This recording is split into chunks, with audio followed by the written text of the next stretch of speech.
I love that. Aaron says, starting out in the business, what was the best piece of advice that you got that you keep and apply to this day in your life? That's interesting. Is there an old rule of thumb you learned when you were first breaking in wrestling that all these years later you practice in your real life? Don't buy a boat. Yeah. That was my advice from Stan Hansen. Don't buy a boat. And what he was saying was, don't buy shit you don't need, and don't buy stuff you can't afford. And that was one of the best pieces of advice I ever got. When I first got in the business, everybody was saying, buy a house, and Ron used to tell me that too. Ron is a real good mentor to a lot of people. Florida State still uses him to mentor football players. He's, Ron's that kind of guy. But Ron used to always say, you can pump gas, which they don't hardly have anymore except up in Jersey and a few places. You can pump gas and pay your bills if you own your house. And that was what the old mindset of old wrestlers were. Now, a lot of guys, ran into some tax issues and did too much. That's inherent with human nature. But for the most part, the old wrestlers would all pull me aside, and they all would pull me aside and give me advice. Just buy a house and pay for it. Don't buy a bunch of cars, buy one, pay for it. And I've never had debt to this day. I haven't had a loan or anything in I don't know how long. I've always just paid stuff off as I could have it. If I didn't have the money, I didn't buy it. And all that came from wrestlers telling me that, not from me being this smart guy that figured it out on his own. I had people tell me that. I love that. J-Rock is with us, and he says, what was it like working in All Japan Pro Wrestling for the short stint that he was there? Any memorable memories? Yeah, All Japan's probably going to be something that was a dream list for you. I mean, growing up as a fan of that had to be a big deal. We haven't spent a ton of time talking about All Japan, and I know that these days New Japan is certainly the number one promotion in Japan, but once upon a time, man, All Japan was a major force. Man, that roster they had when I was there was freaking unbelievable. To this day, it's one of the best rosters I've ever been on. And I was on the Attitude Era roster. I was on the roster before Scott and Kevin left. And I've been on some great rosters, on a great roster in Europe. That was one of the greatest rosters I've ever been on. Man, we had Masawi and Kabasha and all of the great Japanese wrestlers. Then you had Doc and Albright and Hansen. Man, that roster was unbelievable how good it was. And we sold out every place we went. Because of Stan and the guys, it was unreal being with those guys, that much talent, and working with anybody on that roster was fantastic. I remember to this day, I saw a 6-man tag. It was Doc and Stan, and I think Albright. I'm not sure. I think it was those three. I was in the back with them. They didn't talk over anything. I mean, nothing. And they're doing stuff off the top rope. Doc and Stan were doing stuff off the top rope. I saw Stan do a splash off the top rope. It was real cool the way he did it. He walked up the ropes and just kind of fell off. It was like so Stan Hansen. He used to do a thing where he'd spear a guy between the bottom and the second rope, not the second and the third. But he would be on his knees and he would just grab a guy. They both go to the floor. Stan did some real unorthodox stuff. Stan used to run the ropes where you would duck his punch or something, and Stan would hit the ropes with his belly and then come back around. I've never seen anybody do it since. It was really freaking cool. The way a lot of stuff Stan did was planned, but it looked like it was just nuts.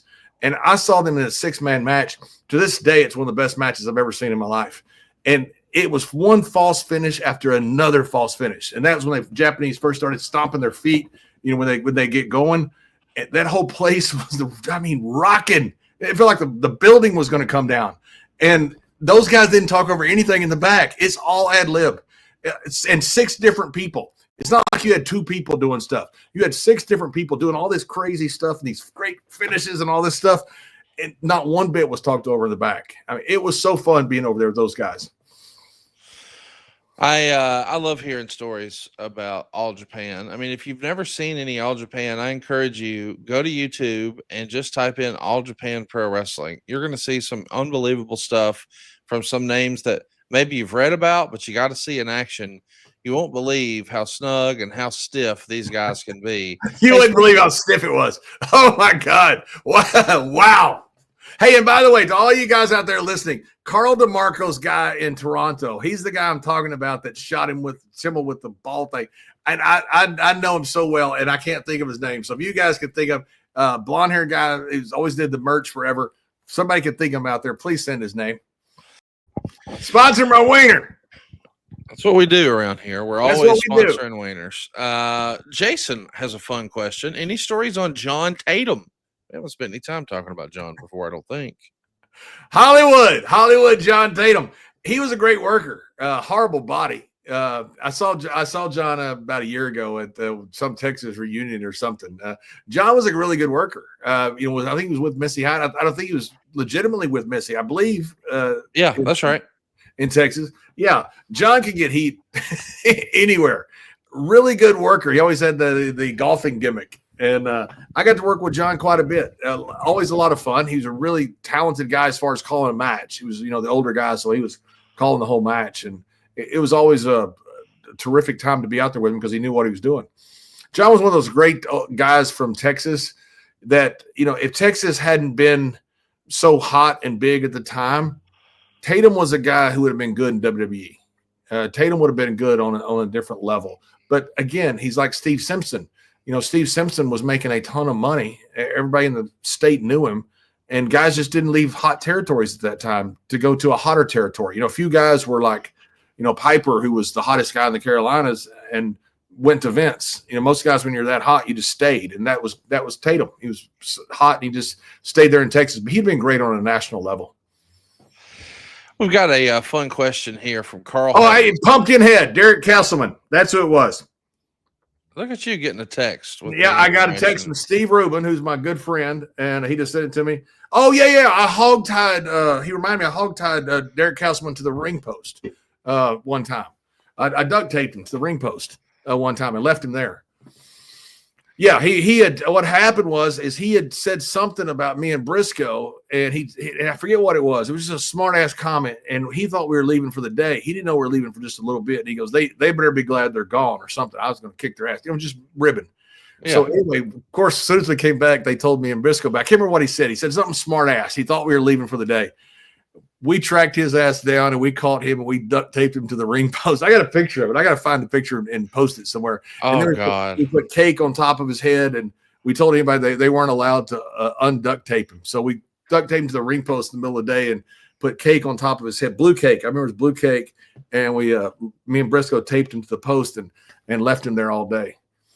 You know what's weird is these are such great stories. Why would anybody ever confuse you with a bully? I mean, I don't know. Weird. I don't know. We're just having fun. Yes. Just because I duct tape another human being to a ring post in the middle of the day and tell people you are not allowed to unduct tape him and put cake on top of his head. I thought he was hungry. I mean, wow. You're trying to be helpful and support a guy and give him structure and teach him. He needs to be at ringside. And I made sure that he was at ringside. Maybe one of the best seats in the house. You could feel the action where he was. You certainly could feel the action. Guys were doing like their practice matches, and he was like duct taped to the ring post. And God! The whole ring post would move, and he's like moving with the ring post, and he's got this blue cake on his head that was like falling all over him with the icing running down. It was great. Don't we all love summer vacation, relaxing, laying out by the pool, barbecues, hitting the beach, doing, well, nothing? Well, how about a summer vacation from your house payments? With SaveWithConrad.com, you can do just that. Reduce your monthly payments by making the equity you built up in your home work for you. You can roll together those high interest rate credit cards into one lower monthly payment and perhaps access some of that newfound equity to turn your house into your dream home with no money out of pocket. And how about this? You get to skip your next 2 house payments. That's right. You won't have to make your June or your July house payment. You're done until August 1st. Go right now to SaveWithConrad.com. Let my team run the numbers for you for free. There's no obligation, and if we can't help you save some cash, we won't waste your time. And did I mention we're offering a 3-year guarantee right now? That's right. That means if at any point interest rates improve over the next 3 years, you get a free refi. That's right. No new lender fees from us. So you get to save money now without wasting money later when the rates improve on a whole second set of closing costs. Why not go to SaveWithConrad.com and get a guarantee? Save money now and save money later with your friend in the mortgage business. That's me, Conrad Thompson at SaveWithConrad.com. Shoot me an email at Conrad@SaveWithConrad.com. Give us a call at 888-425-0105 or get yourself a quick quote. Even talk to a live person right now at SaveWithConrad.com. NMLS number 2129, equal housing lender. Let's take a summer vacation from house payments at SaveWithConrad.com.